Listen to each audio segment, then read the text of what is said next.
Brother Sam here for the Rift Online Church, and welcome to Destiny by Design. Today's lesson, we're going to talk about giving yourself permission.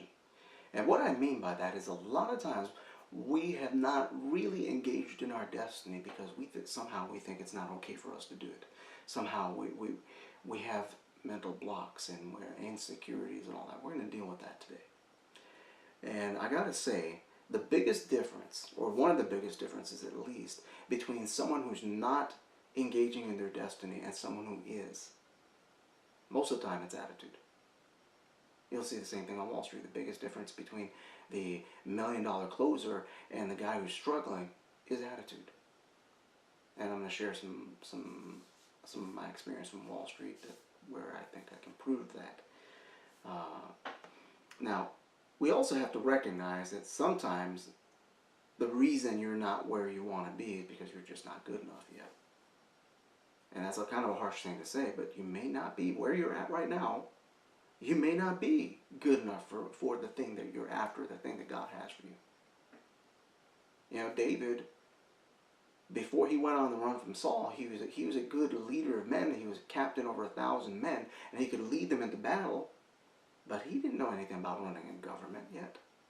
God had to send him to the cave and give him a bunch of people. The Bible says that everyone who was distressed, who was in trouble, in debt, and discontented. So basically, troublemakers and losers, God sent him.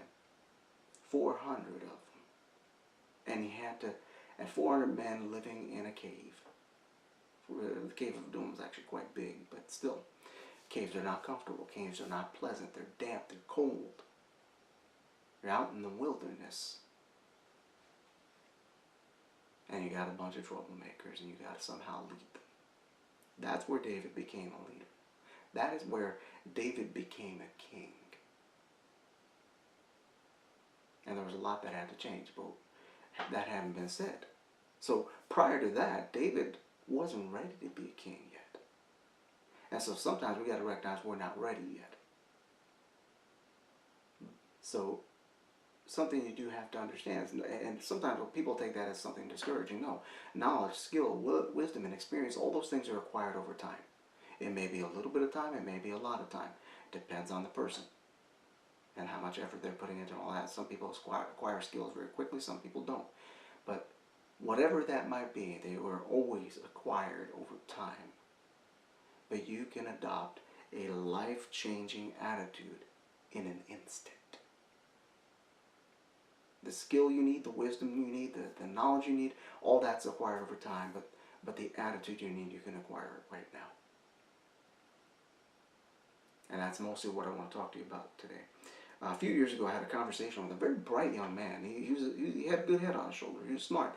He wanted to start a business, but he had a lot of trouble seeing past his apparent difficulties and obstacles. And what I said to him is what I'm going to say to you. I said to him, imagine for a moment the person you would be if you had accomplished your wildest dreams of success. If you had accomplished everything you believe that God has put you in the earth to be and to do. How confident, how wise, and how cool would you be? How would you carry yourself? How would you walk? How would you talk? How would you interact with people? How would you relate to people? How would you choose your friends at that point in your life?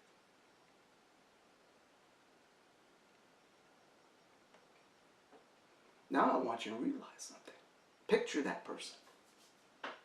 Picture those things, how you do all those things at that point in your life. Now I want you to realize that cool, confident, wise, and capable person who has accomplished so much, that person already lives inside you. You just haven't given yourself permission to act like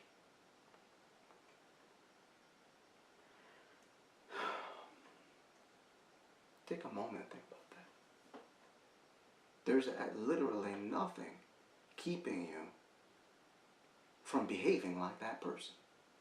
You can already decide to choose your friends the way you would choose them at that point.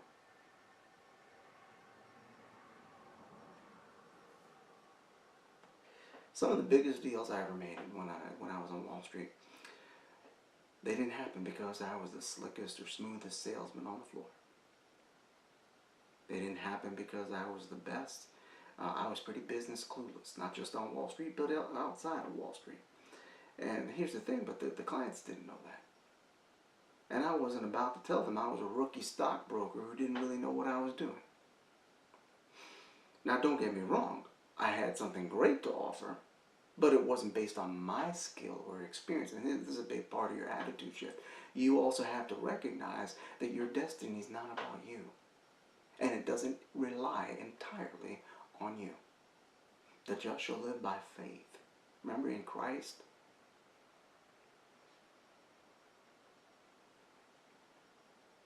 you can do all things. Right? We like to quote that, but most of us don't believe that I can do all things through Christ who strengthens me. We like to say that, but then we're ready to give up at a moment's notice. It's time to change the attitude. Like I said, I accomplished some pretty significant things on Wall Street, and I didn't do it through my own skill or expertise. I knew that I wasn't that good. But I still had something good to offer because I was aware of what my company could do for my clients. And I had figured a way to use what my company could do and use the expertise of the people who were experts to benefit the clients. So understand, one of your major attitude shifts is realizing that you might need some help, that you might need some other people who are more skilled than you, or smarter than you, or just better than you at something to help in some part of the process. And so our first step here is that fundamental shift in your attitude. Not only are you going to have to change the way you think about life and yourself, but the way you interact with people. You're going to have to change your attitude about a lot of things. And this is true whether it's in business or ministry. The small scale client doesn't think the same way as the big one. Talking to someone about buying some life insurance for their family is a whole different conversation from talking the Toronto Transit Commission into changing how they handle their money. One involves maybe a few $100,000, the other one involves billions. One is a lot more complicated than the other.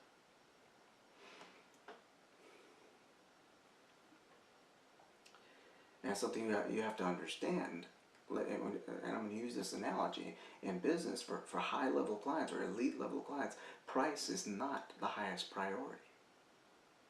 Somebody did a very extensive study of this, and they found that price was priority number 6. Ain't that interesting? And yet, with our destiny, we like to go bargain hunting. Price should not be your top priority.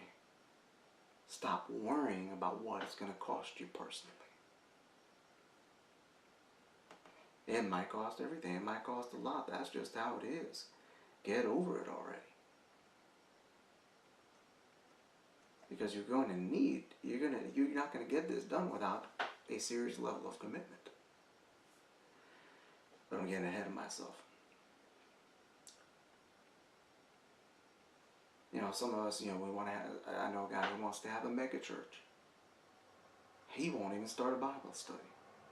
He's not ready for a mega church. I actually think I actually believe that God would give it to him. But he's got to get to a place where he's ready for it, where he can handle it, where he can take responsibility for that many people. I don't think he'll ever do it. I do believe God wants to give him to it, but I don't think he's ever going to get it. I hate saying that. Because he could achieve it if certain things changed. There's a very big difference in handling a small responsibility and handling a big one. Yes, if you're faithful in little things, you're faithful in much. But right now, you got to be faithful in the small things. You got to master that. And there's a big difference in how you have to think at that point in your life. There's a big difference in how you handle responsibility. You still have to be faithful, but now it's more complicated. Now it's bigger. Now there's more warfare. You got to grow into that. And Now, I want to give you a good working definition for attitude. And it won't hurt, I think, to at least touch on some of the ways that attitude will shape how you do things. And so here's my working definition. I give a two-part definition. The first one is the arrangements of the parts of a body or figure. Posture. That is the arrangement of the parts of a body or figure, or posture. The second one is an organismic state of readiness to respond in a characteristic way to a stimulus. Attitude determines how you respond to things. Attitude determines how you handle problems. Attitude determines how you solve problems. Attitude determines how you respond to the world around you. Still think it's not important? Now, I'll admit I picked the first definition because I'm an artist. And so I tend to think of things in terms of arrangement, balance, rhythm, harmony, color, form. But let's go with this first definition for a moment. Even if our idea of art is that horribly tacky leg lamp from that movie, A Christmas Story. The dad wanted a lamp and it was like a woman's leg in a fishnet stocking. It was just incredibly tacky and stupid looking. But he wanted it, so he was going to use it. Even if that's your idea of art, our attitude determines how we arrange things. How we arrange our business, how we organize our personal life. Our attitude determines your priorities. So if you got bad taste, you have some bad priorities. But that's another story. Now that having been said, the things that we feel we're good at, we tend to put those on display. Whereas the things that we feel we're not good at, we don't showcase those things. We tuck away our shortcomings and our insecurities, much in the way that somebody who's very fashion conscious might keep their feet under their chair that they're sitting in when they regret the shoes that they chose that day. I've seen that happen. If you're in any kind of meeting and you see a woman sitting with her feet kind of tucked under her chair, I can almost guarantee you she regrets picking those shoes. She feels like she should have wore a different pair of shoes. Some people are more fashion conscious, and guys do it too. Less so because most guys usually have like one or two pairs of shoes that they wear with everything, but that's another story. Now that being said, the attitude that we choose, because you can choose an attitude.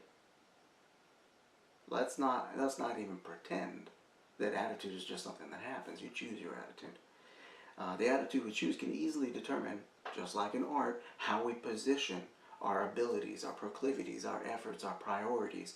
And that positioning has a tremendous impact on whether you're going to succeed or fail. I think there's somebody recently wrote a book where he says that the main reason why entrepreneurs fail is they failed right at the beginning. They failed before they started. They just took a while to realize it. And a lot of that happens because of how we've positioned things. I'll give you an example. Someone who has a beautiful voice, but because of insecurity lacks the confidence to sing, probably is not going to attract any music producers.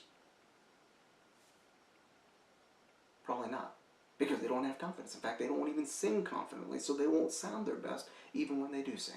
I knew somebody like that. And this man didn't know he could sing very well. And he was working in security. Actually, it was me. I was working a security job with this lady who was she was also a musician. She worked as a security guard to pay the bills, and she was a musician. And we were talking about music and singing and all that, and she wanted to hear me sing. I said, I don't want to. I didn't want her to look at me singing. But eventually, after a while, she got me to sing. And this building, with the lobby of the building we worked in, was this huge lobby. So great acoustics. It was a great place to sing in. And so I sang something for her. And her reaction was, "What the F are you doing here?" She felt I sang well enough to be a professional. I don't know about that.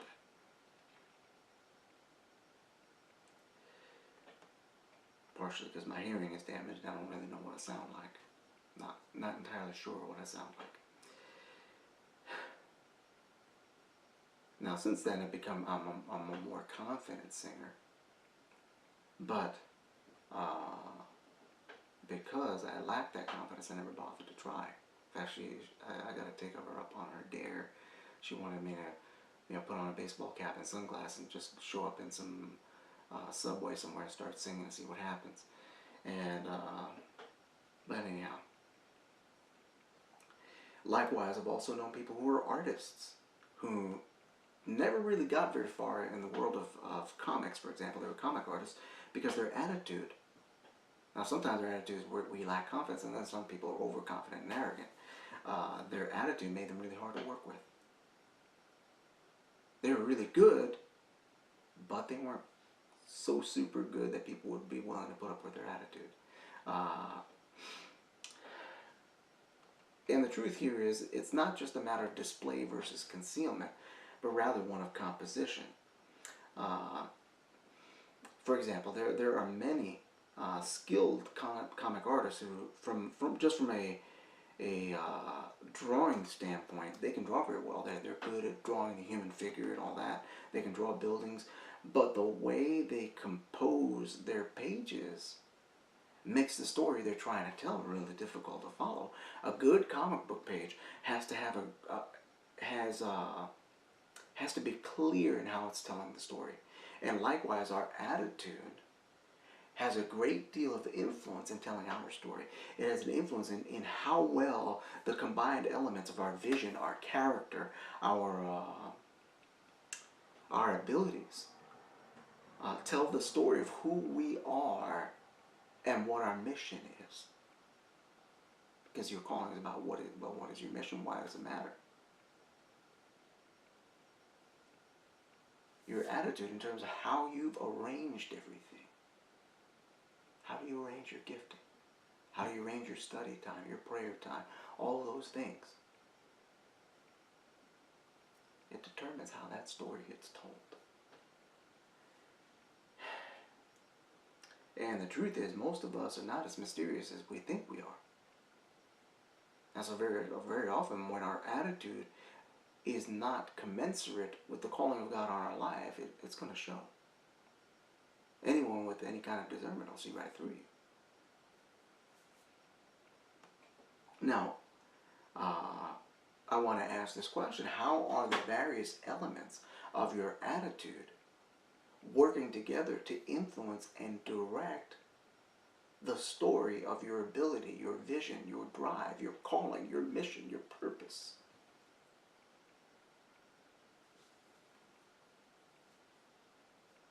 How are the elements of your attitude working? How's it working for you right now? Now, with respect to the second definition, we might do well to bear in mind that our attitude, whatever it might be, is often the determining factor in how we respond to the world around us, how we interact. Now, it's common enough in motivational and inspirational works to speak of being proactive, and I certainly believe that. That one of the greatest truths of life in the real world is that life happens to us all, so we do need to be proactive. That's great, that's nice. And as proactive and as hard-charging as some of us might be, in the end, we're just very small creatures in a very big world. And no matter how determined we might be to find or even take our place in that world, the world is in fact much bigger than we are, and it has this unfortunate tendency to produce events and circumstances which require and even demand a response rather than preemptive action. So not everything's about being proactive. Now, I'm not saying that we ought to take a reactive attitude toward the world around us all the time, but rather, in order to develop the right attitude, to construct the proper attitude for your destiny, you're best served by recognizing that you ought to be prepared for the volatile and sometimes whimsical nature of the universe, as some people say. Now, while Douglas Adams might argue that the answer to everything is 42, I'm more of the opinion that our best answer for the various curves and strikes that life is going to throw at you is to have a state of readiness to respond in a consistent manner. That is to have an appropriate attitude. Now, some of my friends in the personal development industry call this being responsible, or more colorfully put, being response-able. And some may say that your attitude doesn't necessarily determine your readiness to respond to the world, but I have to beg to differ. I believe that we are always ready to respond one way or another. Some of us are ready to respond poorly. Some of us are ready to respond ineffectively. Some of us are ready to respond disastrously. I've known some people over the years who had a short fuse. They had a short temper. They were violent, and the way they were going to respond was, they're gonna throw hands in a heartbeat, and it was always getting them in trouble. In fact, one of them went to prison over that. I know another guy. He had that violent attitude too. He went to prison. He shot somebody over a parking space. Over a parking space. That's right. Something wrong with that kid. Well, he's in his 40s now, so he ain't a kid anymore. But anyhow, we're always ready to respond. It's just a matter of how are we ready to respond. So the problem for many of us is that usually we're prepared to respond poorly, or just not well enough. Whether your attitude is good, bad, ugly, or great, it will position you to respond. For example, someone who's highly trained in boxing might walk into a situation where somebody tries to sucker punch him. But he'll probably be able to defend himself successfully. Why? Because he's a boxer. His attitude is different.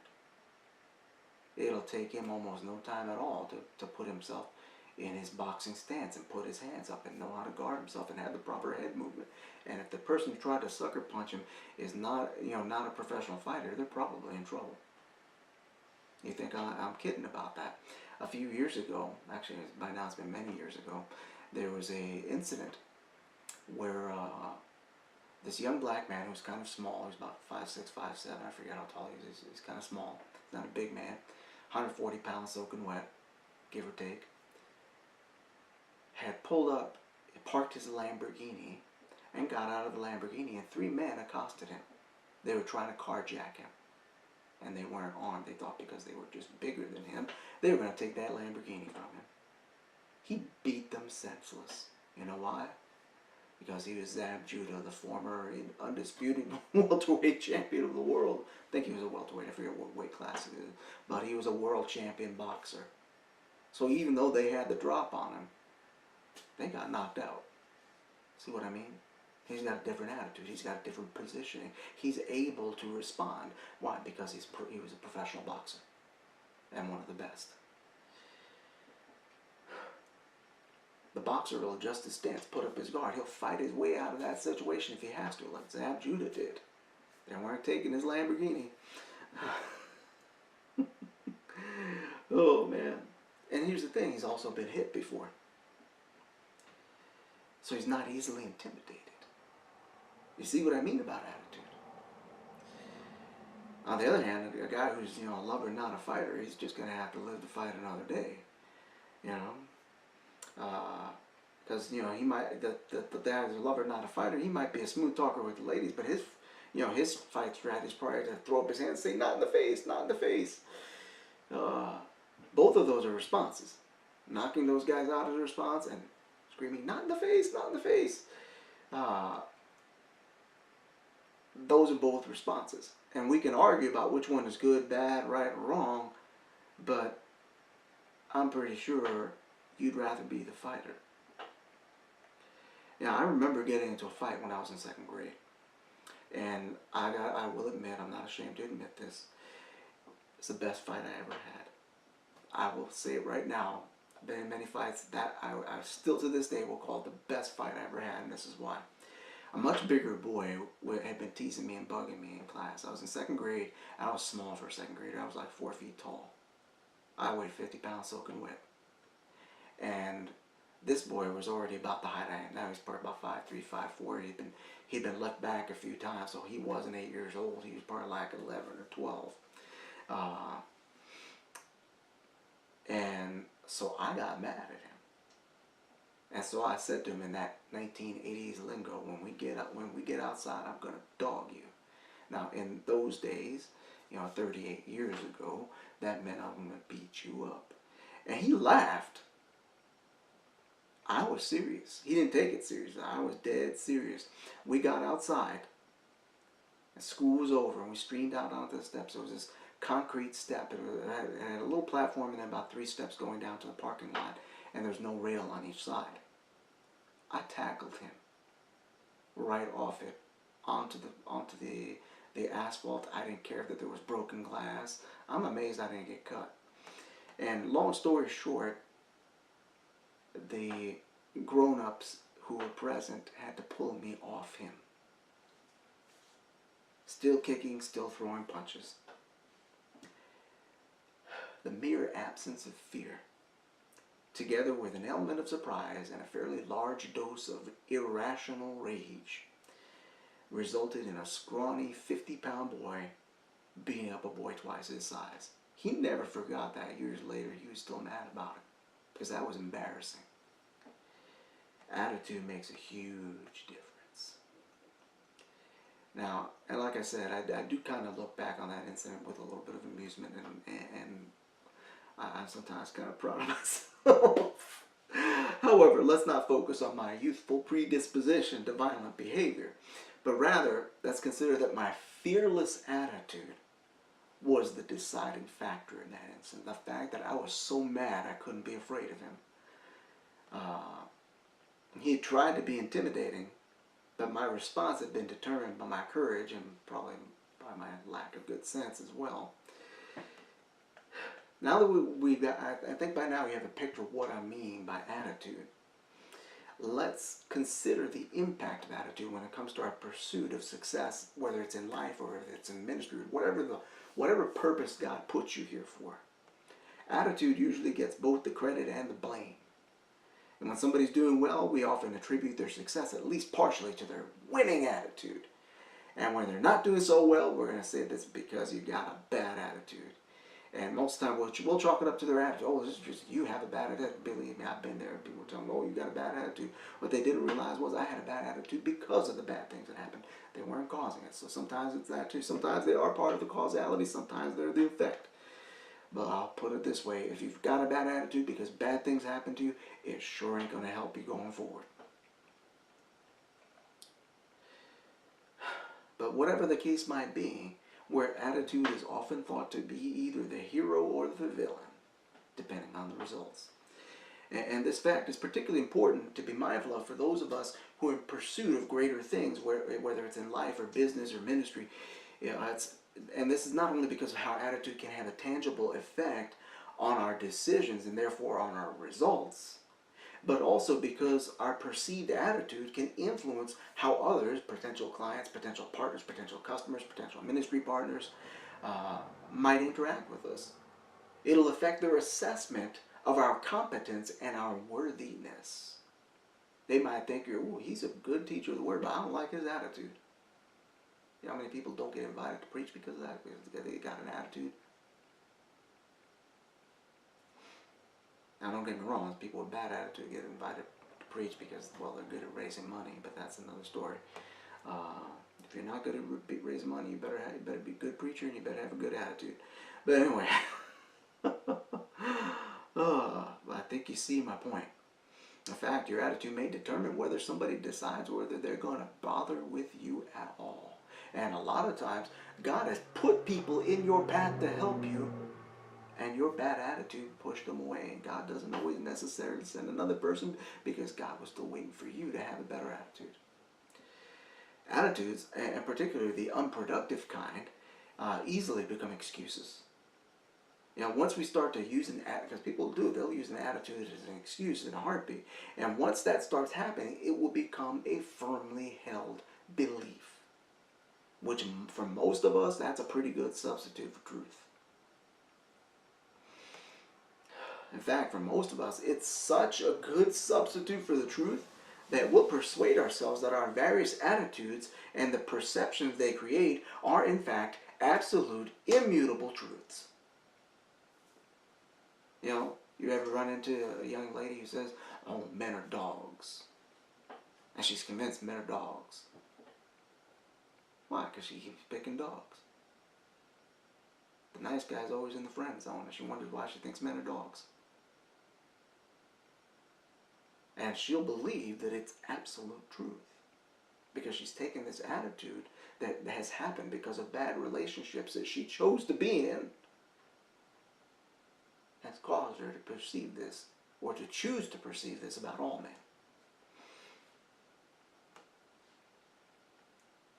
Now, that having been said,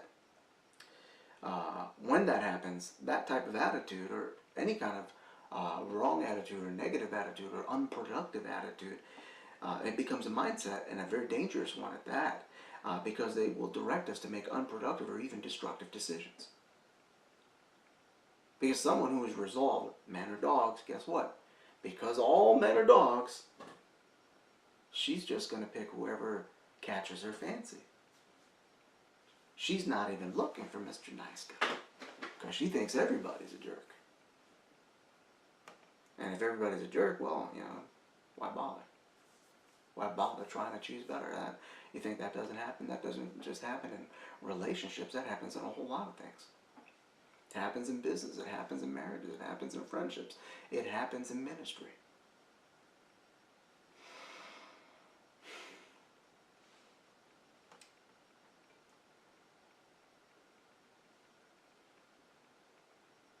And it leads to bad decisions, leads to destructive decisions.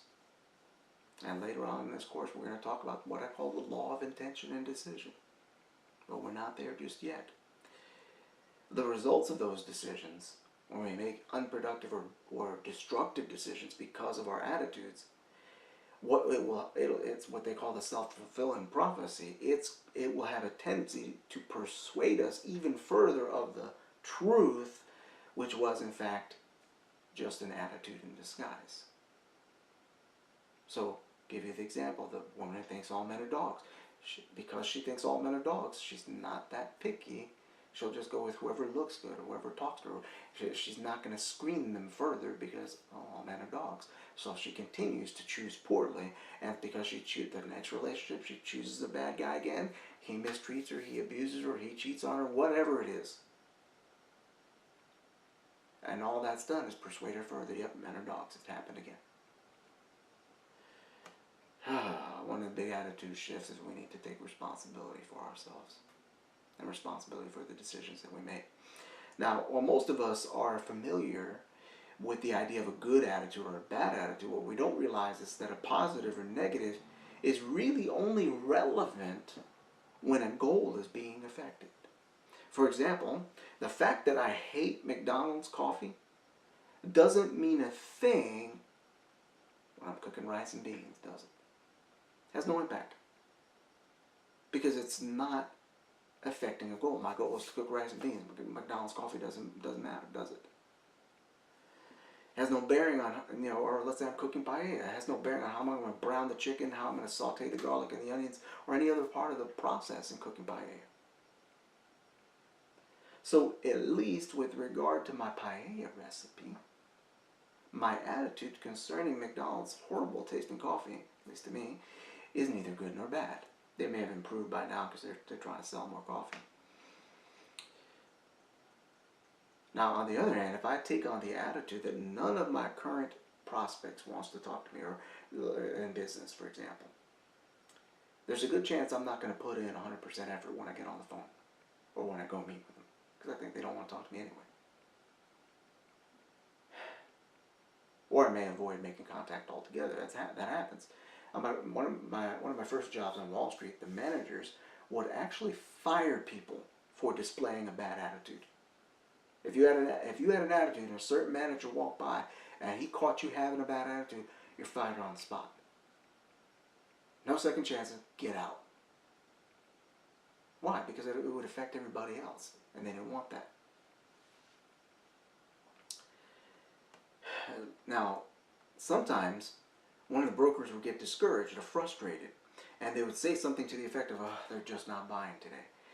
And he'd leave the room for a while, kind of take a break, go take a walk, go smoke, or whatever what these guys do. And In other cases, they'd avoid saying something like that, but their breaks would get longer and longer. They'd go to the bathroom more. They'd find some reason to be away from their desk and away from picking up that phone. And some of us who were a little bit playful would play a little prank on them. When they came back, they'd find a sign taped to the back of their chair saying CPA. And no, that wasn't for certified public accountant. It was for certified phone avoider. I was new, so I asked, and that's why I found out. They told me, well, that means certified phone avoider. And now some of us found it silly. Nobody in that room wanted to be the guy with that on his chair. And more to the point, the brokers who kept avoiding the phone, they didn't open new accounts, did they? Because they're not talking to anybody. If you don't talk to anybody, you're not going to do any business. Same thing in pursuing your destiny. If you are having a bad day, or you allow discouragement to affect your attitude, and now you're not putting in the effort you were, guess what? You're not going to get any results. No effort, no results.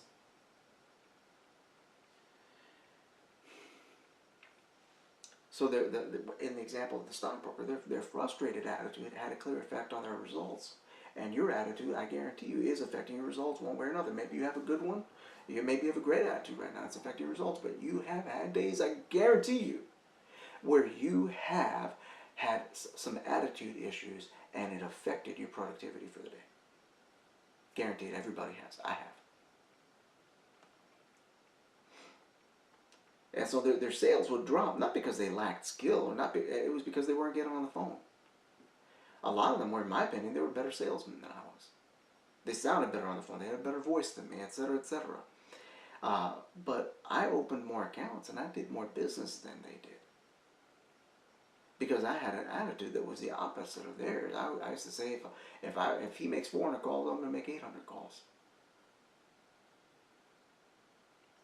If he's here till 6 p.m., I'm going to be here till 9 p.m. And very often I'd get there 6:15 in the morning, leave 9, 10 p.m.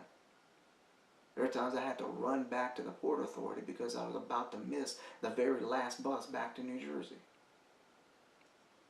Because my attitude was, I'm going to do whatever I got to do. And I'm going to outwork everybody. Nobody here is going to work harder than me. That got noticed right away too. Because the president of the company would get there around 6 o'clock in the morning, 6:30, so he'd see me coming in. And guess he didn't really have much of a life. It was like, dude, you're worth millions and millions of dollars. And he's coming in at 6 o'clock in the morning. Yeah, I was doing it because I was broke and I wanted to make some money. So like I said, there were plenty of guys who were better than me, I thought. But I would make more phone calls, and I would tell myself throughout the day, somebody's got to say yes. I wasn't going to say, well, they're not buying today. Everybody's saying no. No, somebody's going to say yes. Sometimes I'd work from like a little past 6 a.m. to 10 p.m. And sometimes I made 800 phone calls a day. The standard was that they said you had to make at least 400 calls a day. I would do 800. I think the one day I did like 1,100 calls. I got out of there past 10 p.m. that day. Now, while so many people will say, at least with regard to sales, it's a numbers game, that's only partly true. Some things in life are, most things in life are a numbers game one way or another. Anything that requires repeated effort is a numbers game. But it's more than just a numbers game. I found out very soon on Wall Street that it wasn't just a matter of pounding the phone like they say. Good effort had to be put into every call. Because we never knew if that next call was going to be that life-changing whale of a client. They called him a whale because that's a big client. And at this particular firm, the senior brokers had very creative methods for adjusting attitude, not just the CPA side. Let me tell you about another one. One of these would come into play when a new broker would start to get discouraged. And when you get discouraged, you start talking kind of sad. And your voice drops down and you don't sound as enthusiastic. And who wants to buy anything from anybody talking like this? It's like you're Eeyore from Winnie the Pooh. Somebody stole my tail. Nobody wants to buy something from that guy. His mama wouldn't buy anything from him. You know what I'm saying? And so their posture would slump, and because they're starting to feel the weight of the rejection that they're receiving from people. And at this point, their senior broker would actually take their chair away. Wouldn't let them sit. It's kind of mean. I'm taking your chair. You're gonna stand up until I hear you loud. And they're like, you're not getting your chair back until I can hear you on the phone. And the whole room is full of people on the phone, so to hear him, he's got to be loud. And that would usually be accompanied by some choice expletives. And now that may seem extreme, but I decided to experiment with it. I took my own chair away. I pushed my chair away. They saw me do that. I said, nobody's taking my chair. I'm pushing my chair away. Let's do this thing. And my lead generation skyrocketed. I started opening more accounts. But this wasn't my turning point. That wasn't my turning point. And at this point, I probably need to make a bit of a confession. I was nearly fired on my very first day. My big break on Wall Street was with one of the oldest firms on the New York Stock Exchange. They were around for over 100 years. And its leadership was very conservative, very traditional, and more than a little bit stodgy, to say the least.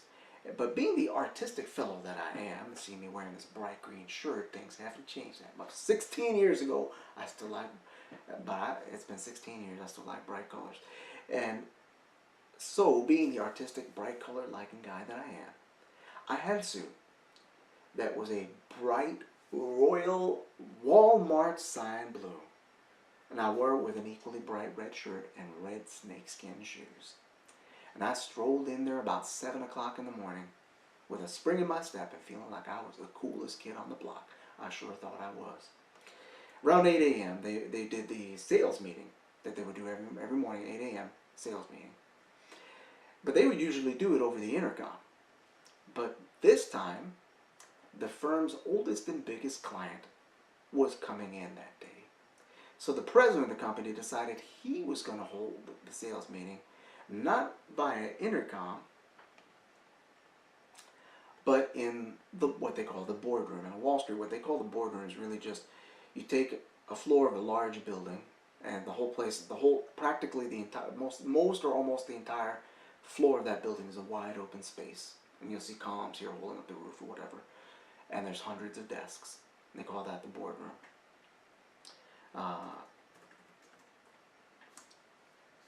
That was up on the 40th floor. And so we all had to go to the boardroom. And so I stroll in there, and they're well dressed. They're wearing suits, they're in shades of dark blue, gray, brown. A few of the braver ones are maybe wearing kind of a dark shade of green. That's permissible. The very picture of conservative Wall Street fashion. Then, as luck or destiny might have it, I walk in just as the president of the firm is starting the meeting. And he's got his oldest client. I'll admit, I was rather socially clueless at the time, so I didn't even notice that people were staring at me. And I didn't even notice his reaction. I also didn't notice that the old guy standing next to him was that big client. And I owe that man, and I'm going to tell you why. Once we went back to our office, my senior broker, my supervisor as it were, his phone rang. He answered it. And pretty soon he started to look like somebody was chewing his ear off. Somebody was telling him off. He was cringing on the phone. And the room was too noisy for me to hear what was going on, but I could tell somebody was telling him off. And when he got off the phone, I found out what that was about. He looked at me and he tapped on the back of my chair and he said, "Sam, we got to talk." I said, "What's up?" He said, "I just got off the phone with the president of the company. You almost got fired today. Can you guess why?" I don't have a clue. He said he would have fired, he said, "It's what you're wearing." And he said he would have fired you on the spot, but he didn't want to make a scene in front of his biggest client. Let me add something in my notes here.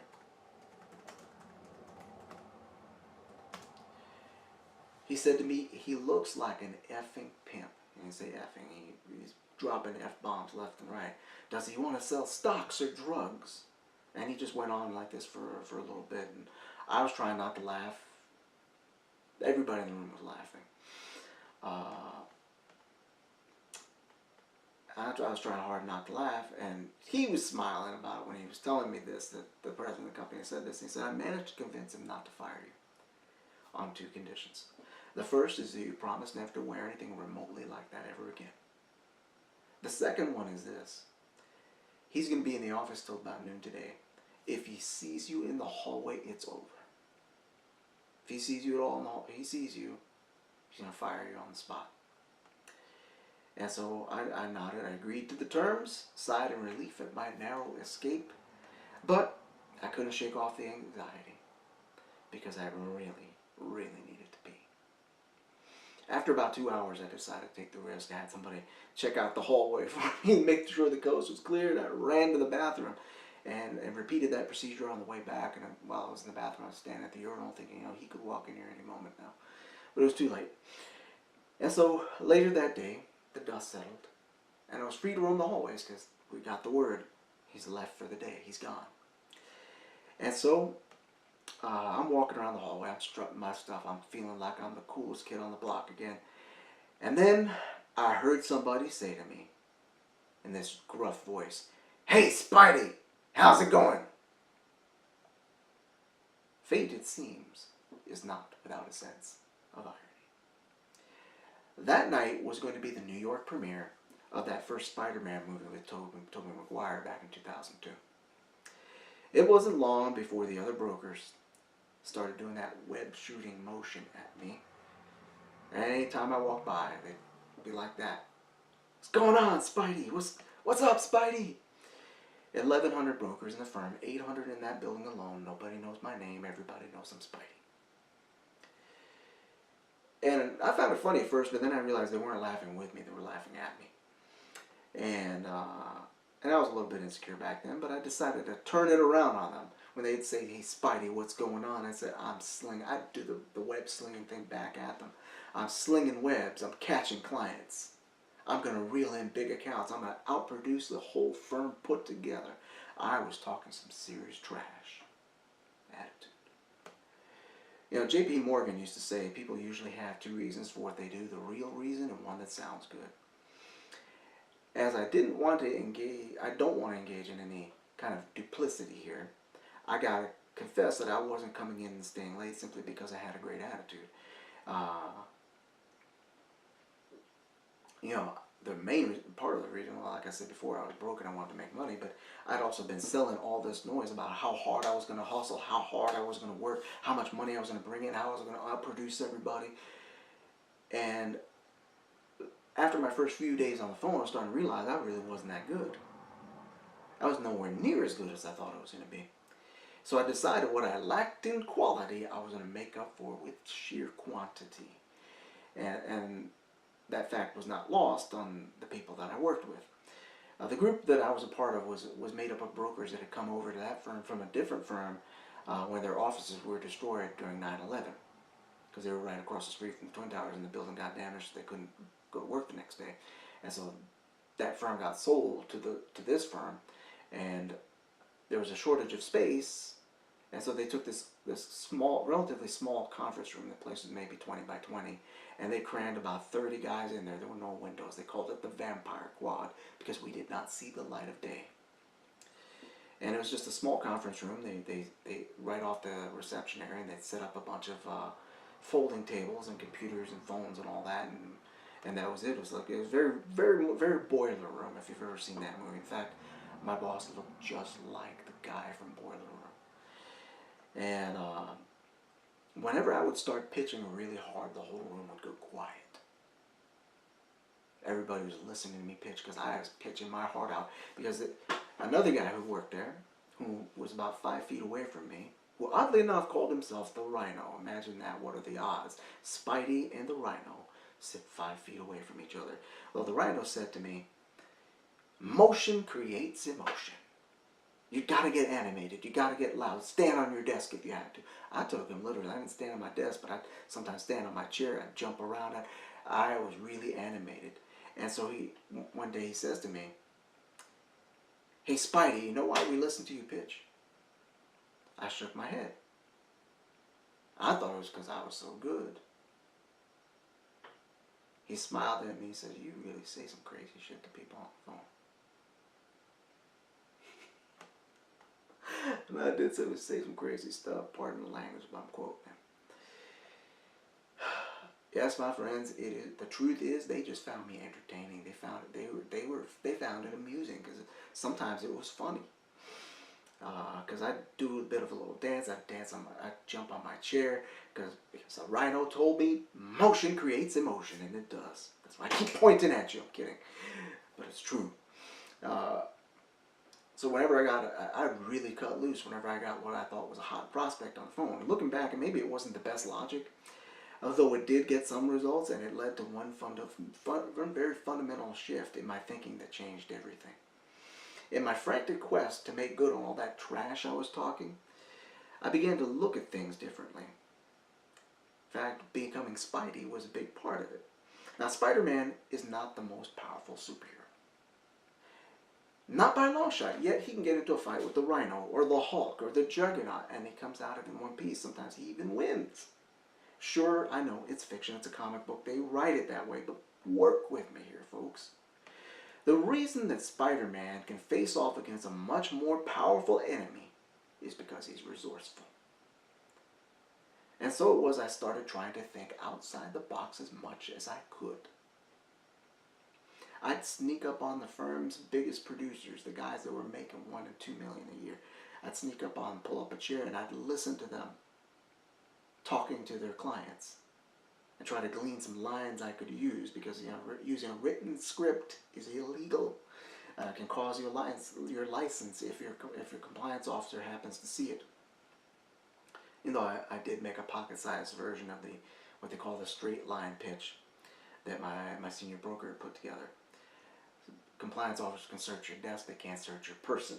So kind of bad behavior on my part, but I hadn't memorized it yet, so I had it in my pocket. So if compliance is come, I just stick it in my pocket. Anyhow, that was bad integrity, so don't do that. That was not right. But anyway, the creative process was underway, and that in turn led to what I have to call a bit of an epiphany.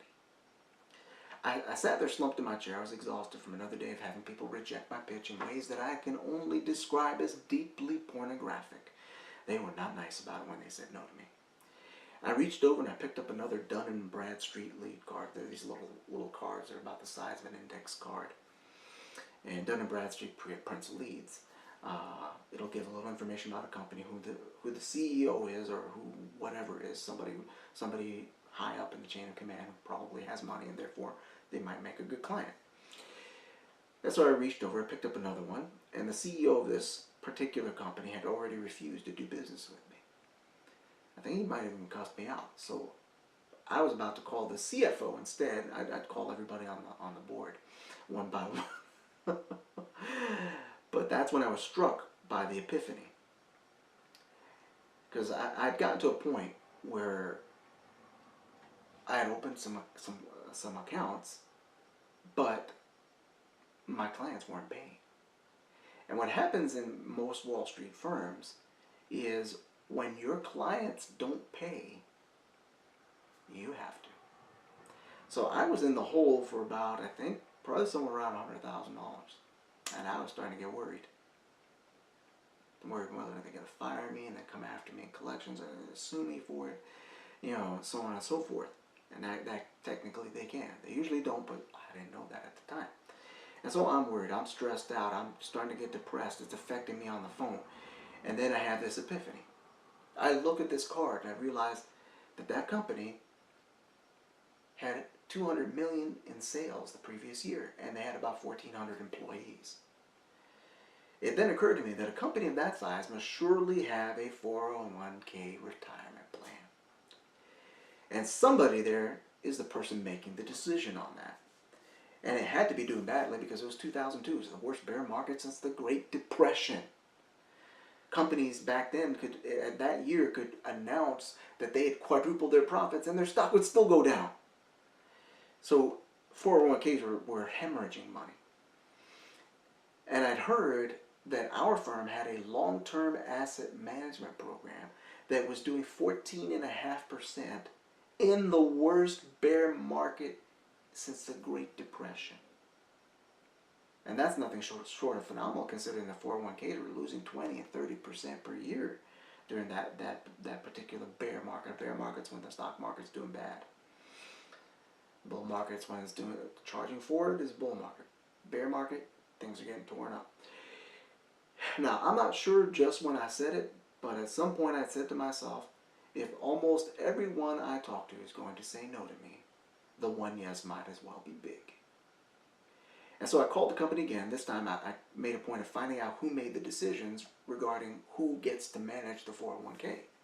Turned out 1,200 of their employees were in the 401k, which had been worth $70 million. Now it was down to $45 million. They lost $25 million in 2 years. And they needed somebody to stop the bleeding. Now, while I didn't have a clue how to solve that problem, but our long-term asset management program advisors did. And to make a long story short, it was by far the easiest sale I've ever made in my life. $45 million account, $1.3 million commission. And I went on to bring in over $90 million of client assets within my first few months in the business, which just happened to be slightly more than the total amount of assets brought in by the other 1,100 brokers combined. I'd made good on all that trash I was talking because of a change in attitude. What would Spidey do? Now, I'd done it without even being a good salesman, without being experienced, without really knowing what I was doing as a financial advisor. The key to it all was that change in attitude. When I realized it didn't take any more effort to pitch a 401k than it did to pitch one individual, I'd given myself permission to attempt something different. The right attitude will give you permission.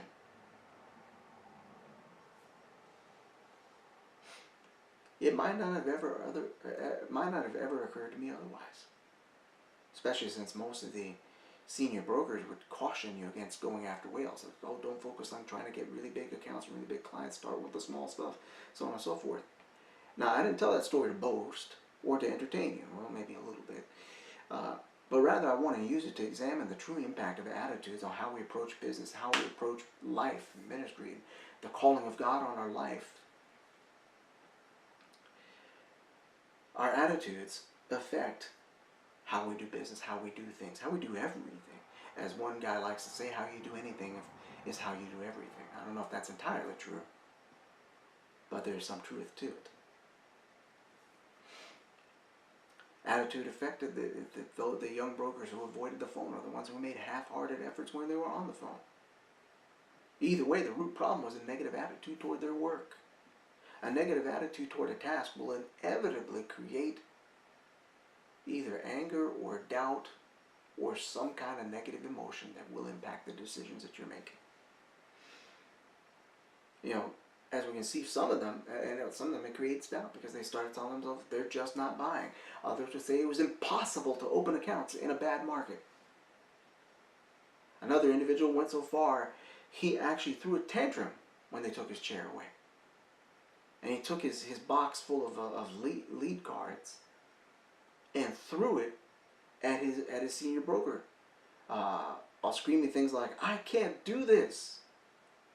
And before he stormed, and so he stormed out of the room. He said, "I can't do this." He threw it at the guy, and the guy caught it and threw it back at him. And I still remember that guy, Mo. Mo was a funny dude. Good reflexes too. His doubt had eroded his resolve. And that in turn rendered his efforts less effective. And the inevitable result of failing to close new accounts caused him to believe that his attitude was the truth, that he just couldn't do this. It wasn't that he couldn't do this. He could. He just let it get to him.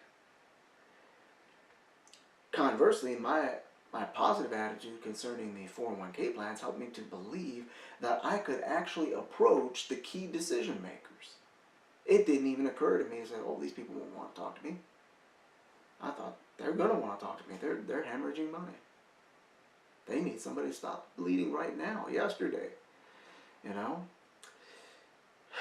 And so that belief made me more willing to take action.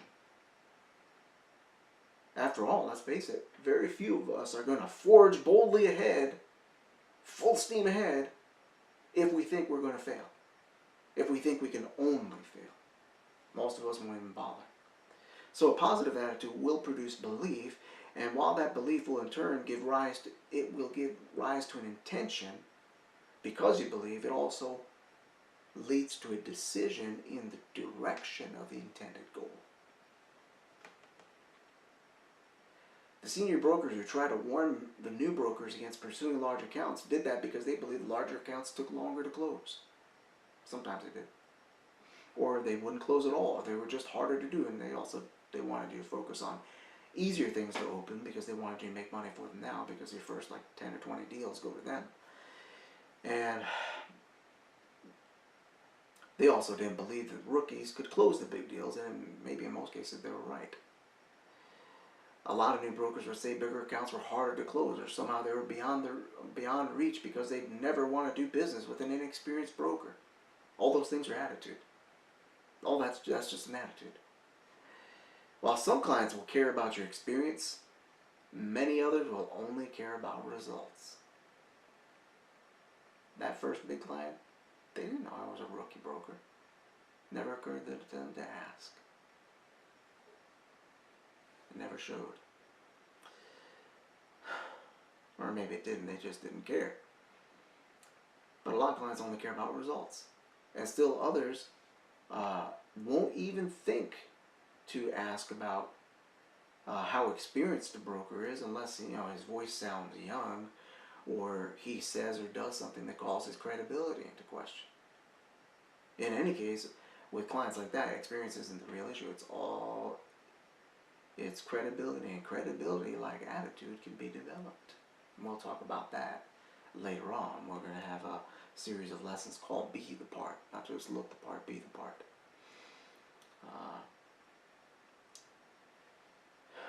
Now, don't get me wrong. There are cases in which you might bite off more than you can chew by attempting to do something for which you lack the required expertise.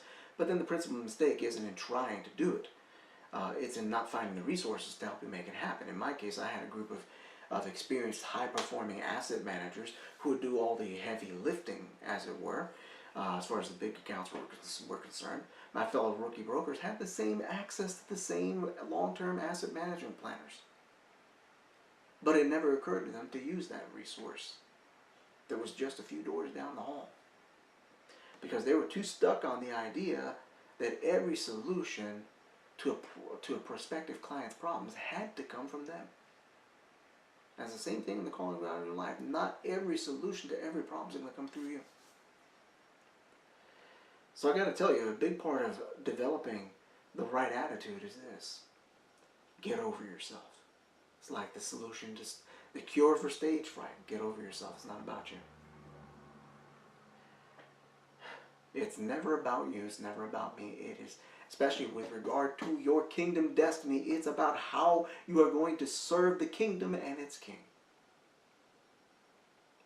It's not about you. It's about him. It's like I said to somebody the other day. You might want to say, I have a small anointing. Maybe I got a tiny anointing. But my God is not tiny. Do you see what I'm getting at? That's also an attitude. Think of the resources that you can bring to the table, not just in terms of people. Think of who you got on your side. My goodness, you've got God. As I love to say, God plus nothing is everything you need.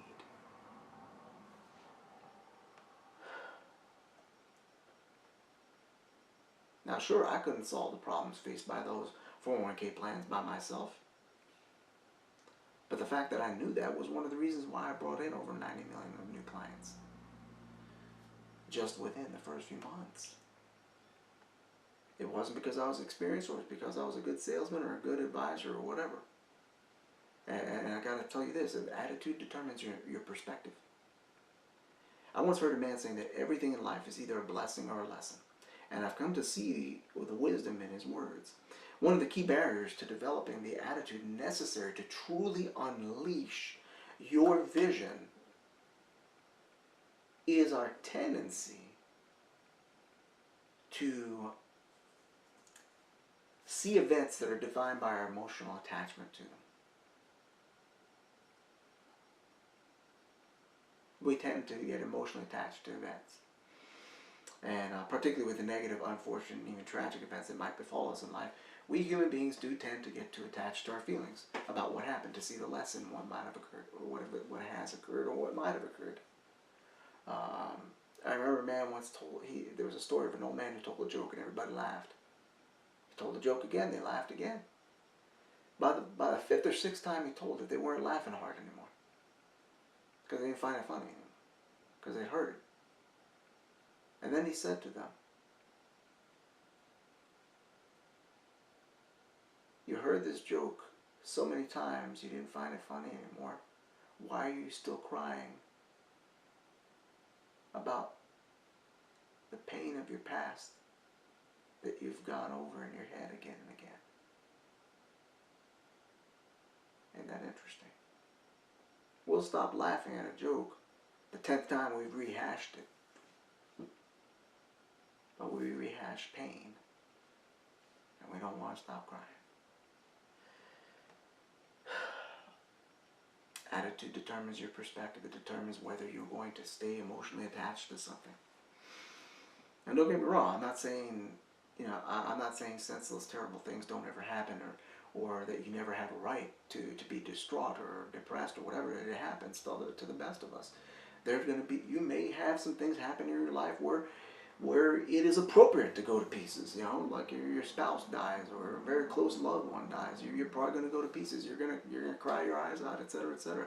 You're going to have kind of what may seem like a negative attitude. It's an appropriate attitude. Grief is going to happen. Sadness happens. But we were never intended to live there permanently.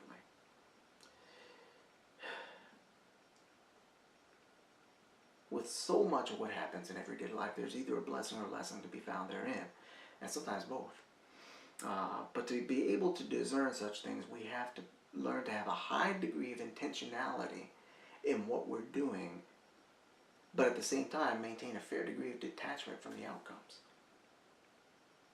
Part of your attitude, you got to be detached from results.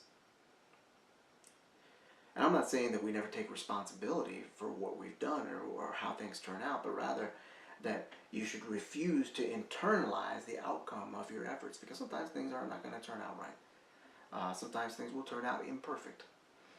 And this is vital to your success, because far too many business leaders, entrepreneurs, sales professionals, people in ministry, they get caught up in the emotions associated with apparent success and failure, because it's not just the bad things you have to be detached from. You got to have an emotional detachment even from your successes. And a lot of times we miss the real blessing or lesson to be had, and we miss out on additional opportunities because we're so caught up in the good or the bad that happened. Let me tell you a story to kind of illustrate this point. There were two men named Bernie and Arthur. And they had a friend, I forget what his name was. But Bernie and Arthur were executives at a company. And they got fired. I don't know why, but they got fired. They've been frustrated in their time with the company because they saw all kinds of ways that business could be improved, that things could be done differently.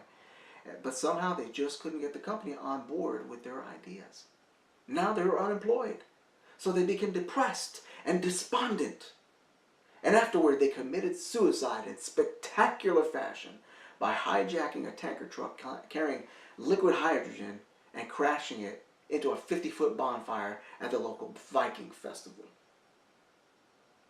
Whatever opportunities they might have had up the road, we'd never find out. I'm just kidding, that's not what happened. I made up that part. They did get fired, but they didn't grow despondent. In the real world, Bernie and Arthur were Bernie Marcus and Arthur Blank. They decided, instead of getting depressed and suicidal and hijacking a truck, what they decided to do was they would start their own chain of hardware stores and utilize all their fabulous ideas that were rejected by the company that fired them. That company is called the Home Depot.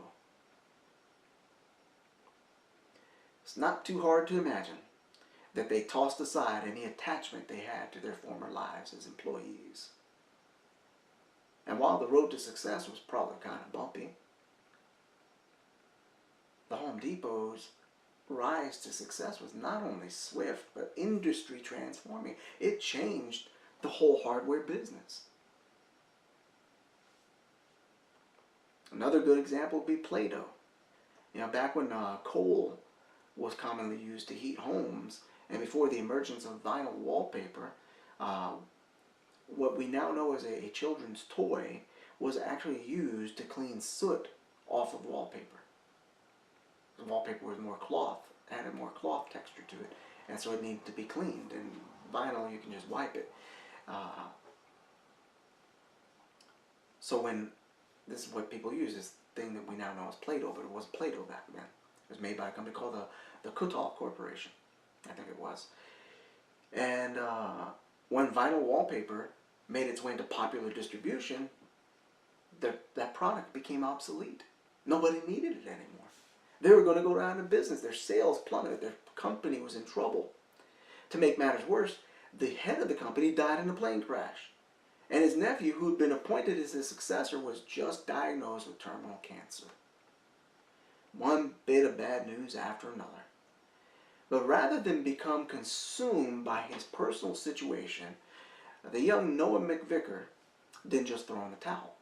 Oddly enough, salvation showed up in the form of a woman by the name of Kay Zufall, who never got credit for this, which is horrible. He was his sister-in-law. She was his sister-in-law. I'm going to call her he for. And she ran a nursery school, and she needed something to entertain the children with. And I read in the newspaper that wallpaper cleaner, that clay wallpaper cleaner, could be used like modeling clay. So she ordered some from the Kutal company because it was sold in large quantities. It was very cheap. And she added food coloring to it to make it different colors, and she gave it to the kids to play with. And she showed this to Noah, and he was very impressed with it. And I got to say, I don't admire how she never received any credit or any money for saving the company, but the Kutal Corporation became a children's toy manufacturer, and eventually they sold Play-Doh to whatever company makes it now. Now, bear in mind, McVicker could have scoffed at her idea. This is stupid. This is for little kids. Who cares? But instead, he saw that there was a market for this, and his attitude shifted from wall cleaner to toy. The right attitude will enable you to see opportunity where otherwise you might not see any. So we can safely say that a positive attitude will see opportunities where a negative attitude sees problems. Freedom where the negative attitude sees obstruction.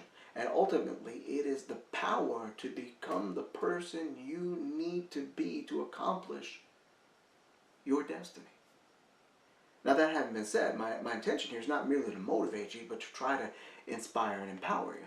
Now, let's discuss this on a practical level as it concerns your business of destiny, whatever that might be. There's what I call 8 orientational attitudes. Now, I call them this and because they are kind of like the inner compass for every other attitude that we might have. Now, some will argue that there are many more such attitudes, but I do like to keep things simple, so I tend to see them kind of like points on a compass. And now, how influential each one is will depend on the individual, so feel free to place them in whatever order you want, because it's going to vary for all of us. First one I like is the goal-oriented attitude. And we'll talk about goals later in this series. But for now, it should suffice to say that most people don't set goals at all. In fact, very few people set goals, and fewer still, they think about 3% take the trouble to actually write them down. If you write down a goal, you actually double or triple your odds of actually achieving it. But that's another lesson. Now, knowing this, if you're going to do business with people on an elite level, or you're trying to rise to a high place in whatever field you're in, You're dealing with people who most likely set goals, write them down. They tend to be goal-oriented in everything that they do. They always want to know where the conversation, where the relationship, where the idea, where the whatever is going. Their attitude is goal-oriented. They want to know the direction. So should you. We talk about destiny. Destiny is a destination. There's a place to get to. Are you even pointed in the right direction? So you must have a goal-oriented attitude as part of your attitude makeup. You've got to think in terms of goals. You've got to think in terms of direction. Then there's what I call the, before I say that, see, if you don't have a goal-oriented attitude, what's going to happen is you can't answer those questions about where things are going. And that will probably deal a severe blow to your credibility. I know people say, oh, I'm a prophet to the nations. Okay, what nation did God call you to? They can't answer. How do you know this? Why? Give me 4 reasons why you're a prophet to the nations. They can't answer it. How do you know you're a prophet to the nations then? You've got to know why.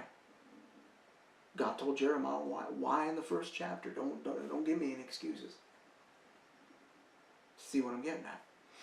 You've got to have a goal-oriented attitude, because that's also going to help you determine your direction. Because now you know that you need to have a direction. Now there's what I call the worry-free attitude. Now I might have called this a courageous attitude or courage, but then far too many of you might have written it off because some of you think you're quite courageous already. And that could be true. You might be courageous, I don't know. But the attitude I want to describe here is more than just simple courage. And I'm not saying that highly successful people never worry, or people who accomplish their vision in the kingdom of God, accomplish their destiny, are never worried. And even I worry sometimes a little bit, but rather that many of us have an attitude which might acknowledge that worry is making some noise in the back seat, but is sure not allowed behind the steering wheel. Now, I'm to some extent being a little bit facetious here, but I want you to understand that most of what we tend to worry about are either things that never end up happening anyway, or aren't even under our control in the first place. I don't worry about getting struck by lightning when I walk outside. You know why? Because I've got no control over that. So I worry about it. And like I said, we tend to worry about things that end up not happening anyway. Worry is insidious. When it manages to become a controlling force in your thought life, what inevitably happens is it will taint your character and it will cut your destiny short because of its ability to turn caution into cowardice. It's one thing to be cautious, it's another thing to be a coward. The worry-free attitude exercises caution, concern, and even apprehension at times, but it serves to continually steer us away from allowing fear to paralyze us. So you've got to have a somewhat courageous attitude. Make a decision that you're not going to worry, but you're going to take action. There's what I call a useful attitude. First time I ever heard that phrase was in Dale Carnegie's How to Win Friends and Influence People. He talked about having a useful attitude. Now, the way I'd like to define it is being ready and willing to be useful. Now, this doesn't always mean being useful in terms of what it is that you have to offer with regard to your destiny, your ministry, your business, whatever it is. Just being useful, period. I remember a couple of years ago, I helped a man find the right office that he was scheduled to meet somebody with. I wasn't even from that place. I was there to see somebody else, but I kind of had an idea where he had to go, so I helped him. And as it turns out, he was meeting with the head legal counsel for a multi-billion-dollar organization. And so that led into a lead for me. Another time I walked into an office building, a man had his hands full. He asked me to help him shoot a bird out of the lobby. There was a bird in the vestibule, and I helped him get rid of the bird. And see, I tend to be early for any appointments I have. If I got an appointment anywhere, I'm going to be early. I tend to plan to be 20 to 30 minutes early at least. For a couple of reasons. One, in case of traffic. 2, so that I don't have trouble finding parking.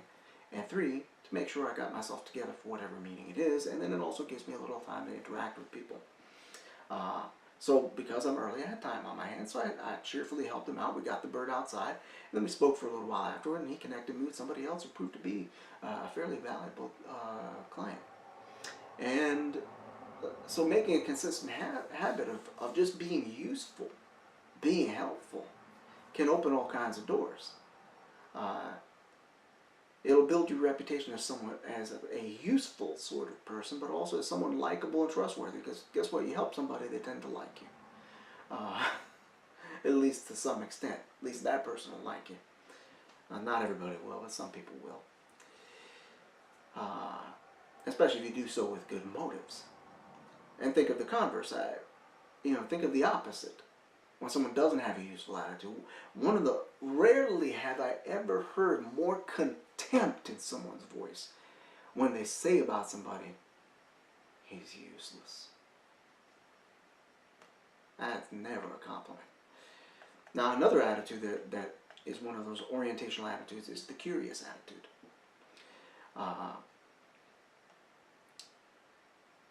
Highly successful people who accomplish a lot of things, they have great curiosity. Not idle curiosity, but they ask questions. They have a lot of questions. In many cases, by the time they're asking you about something, they've already done their homework.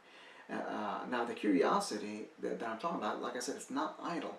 It has direction. It has purpose. So should yours. Your curiosity needs to have direction. Have a curious attitude, but give it some direction.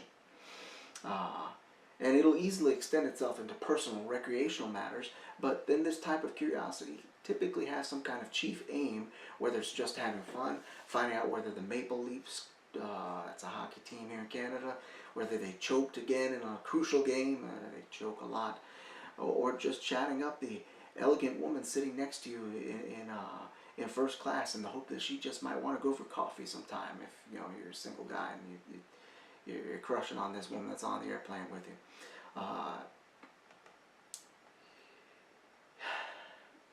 Do you see what I'm getting at? And even in these cases, the underlying drive is the same. There's a curious attitude. You want to know something. You want to know whether that pretty woman is going to say yes to coffee, or whether she's just going to have a conversation with you. I know a man who, he was a stutterer. He stuttered very badly. He could barely get out full sentences. And him and his two friends in college, they were in seminary, they saw this girl walk into the place where they were at, and she was the prettiest girl on campus, and everybody had a crush on her, but a lot of them were scared to talk to her because she was so beautiful, and he said, I'm going to marry her. They laughed at him, and he walked up to her, and struggling to not stutter, he asked her if she'd like to have coffee with him. And then she asked him, did you practice so that you wouldn't stutter when you said that to me? And he said, yes. Stuttering while he did so. And she thought that was so sweet that he went to that much trouble to be able to say one complete sentence to her without stuttering, that she agreed to go to coffee with him. They've been married for about 20 years now. See what I mean about a curious attitude? Now, to develop a proper curious attitude, what I'd like you to do is take a sheet of paper or a whole pad. Answer these questions. What kind of things arouse your curiosity? What are you most curious about? What fascinates you? How has your curiosity influenced your behavior in business, in everyday life, in relationships, in your hobbies? Now, and then on another piece of paper, write those different details down. On the left, write the times that it helped you.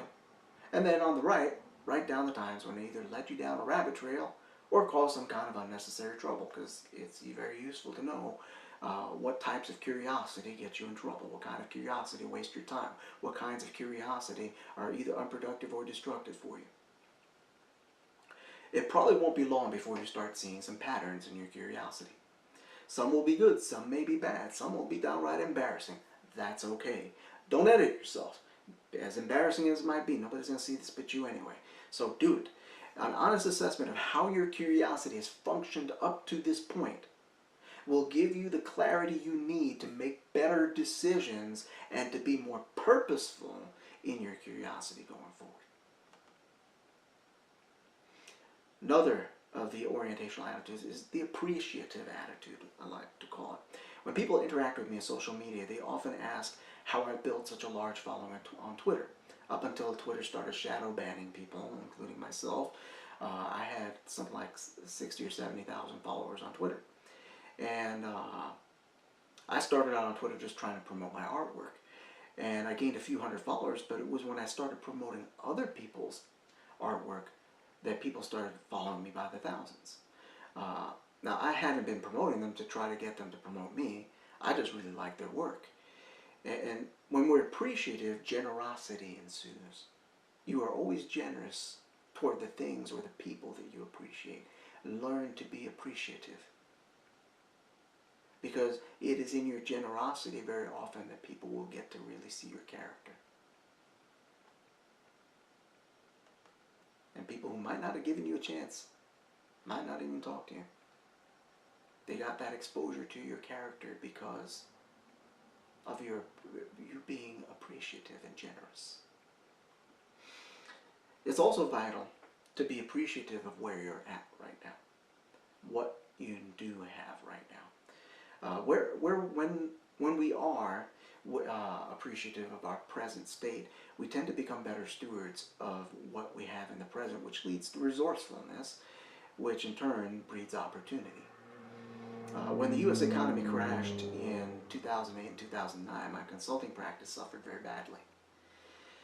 My clients were going bankrupt left and right, and I soon found myself with a lot of time on my hands and an ugly cash flow situation. However, I continued to appreciate what I did have. I had a lovely home, a beautiful wife who believed in me and stuck with me through it all, a pretty nice car, and a good-sized art studio. It was in the studio that the next stage of my business life emerged.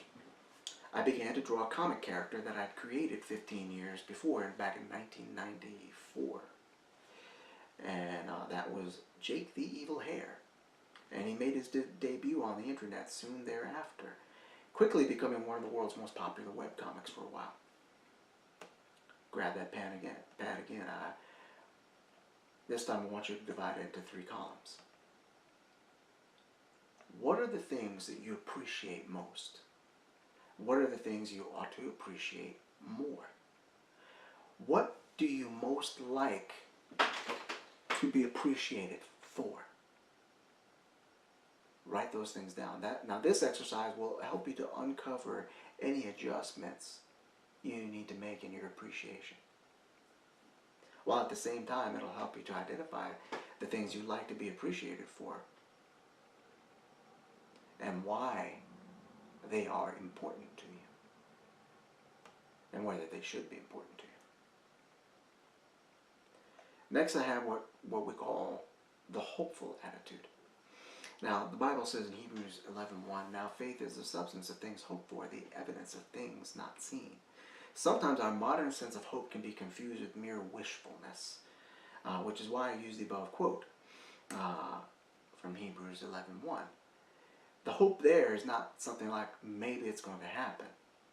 In the era of the New Testament writers, hope was much more than a wish. It was an expectancy, something you're waiting for. Likewise, that sort of hope,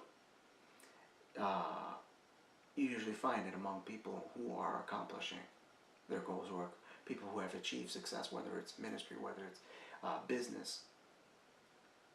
They expect success. They don't just wish for it, they expect it because they put in the effort. They have, they've committed to it, and they expect it to. They expect good results. So they're not just optimistic, they have an expectancy that accompanies their optimism.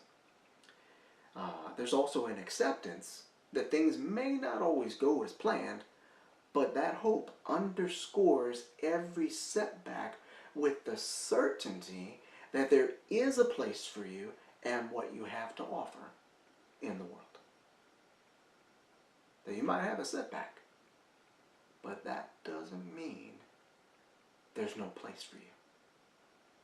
Maybe you got rejected here. Maybe they rejected you in Baltimore, but they're going to love you in New York. Maybe they didn't like you in Miami. They might adore you in Washington.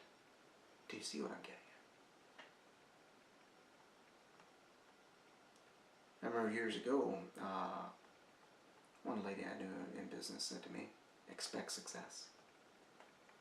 Stay with me ever since. And this is your choice, nobody else's. Nobody can make this choice for you. You've got to have that an expectancy. Grab that pad again. What hopes do you have right now? Make a list. When are you most positive? What difference has this made in your decision making, and how? So feel free to invest some time doing it in that exercise. Now there's what I call the flexible attitude. Whether it was in my first Wall Street experience or during the economic meltdown of more recent years, or even the brain injury that I suffered in a car accident a few years ago. The only thing that will ever be constant in life is change. Flexibility is one reason why a wallpaper cleaner became one of the most popular children's toys of all time. Now there may very well be times when you'll have to shift gears, change direction. There may be. There may be times you're going to have to pivot. That's just how it is. Not even there may be, there's going to be. There will be change. There may be setbacks. There may be difficulties. Or maybe there might be successes that change everything for you. You know, some people win the war and they lose the peace.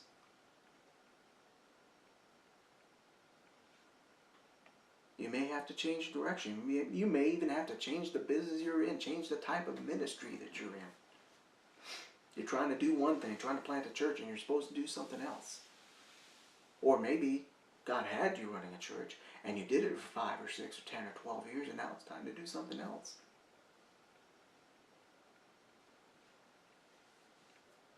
You may have to change the business you're in. Now, I'll admit I wasn't thrilled to watch most of the market for my consulting business go belly up in 2009. But my willingness to be flexible literally got me back at the drawing board and paved the way for an opportunity to rebrand myself to great effect. One of the greatest barriers to flexibility is sometimes we like our own plans a little too much. We get so attached to an idea that we miss sight of the fact that an idea is never more important than its purpose. No idea is more important than its purpose. Now turn that page in your pad. I want you to examine transitions in your life. Think of some major transitions. And rate how flexible you were during each transition from 1 to 10. And be honest with yourself. I'm not going to check your work, okay? So tell the truth, shame the devil. How do you react when you're asked to do something different, new, or uncomfortable? What is the underlying purpose of your destiny, your vision, your calling? List some ways in which your current plans and the execution thereof are serving that purpose, and then list any ways in which they either don't serve that purpose or possibly hinder it. Once you've made that list, guess what? You just found room for flexibility. You just found some things you can pivot on. Now, another attitude I'd like to include here is what I call the resilient attitude.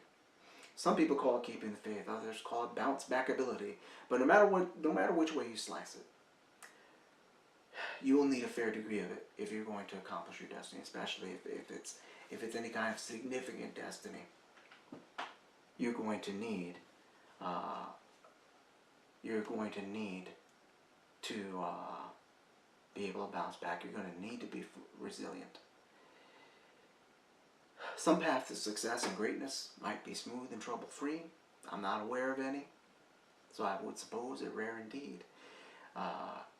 For most of us, it's going to be full of twists and turns and potholes, setbacks, letdowns, and all manner of unforeseeable nastiness that can happen. And it can easily rob us of our determination to press on.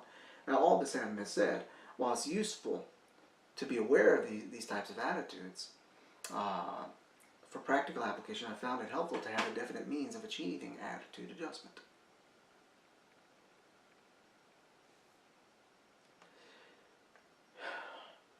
Or a whole new attitude in some cases.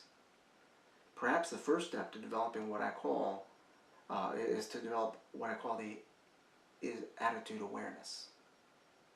And this awareness will in turn help you to identify which attitudes are productive and which attitudes you're better off tossing in the nearest dumpster. Now here's what I call the attitude awareness test. If someone stole your attitude, would you be upset or relieved? If you could sell a particular attitude, how much would you get for it? Is this attitude helping or hurting your ability to proceed toward your goals? Where will you be in 5 years with that attitude? If you maintain that attitude for the next 5 years, what will happen? What experiences do you need to forget and move past? I remember a story.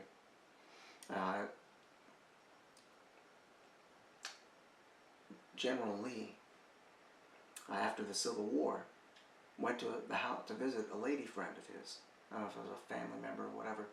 And she'd had this beautiful cherry tree that took a long time for her to grow. Her parents had planted it. It was this big cherry tree. And when the North won the Civil War, they cut down her tree. Just left a stump. Or no, they didn't cut it down. They burned her tree. And so there it was, standing there just blackened. And it had been a couple years.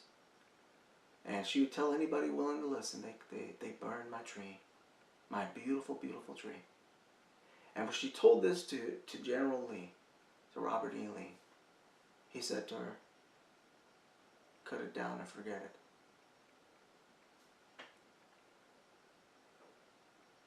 Some things you got to cut down and forget.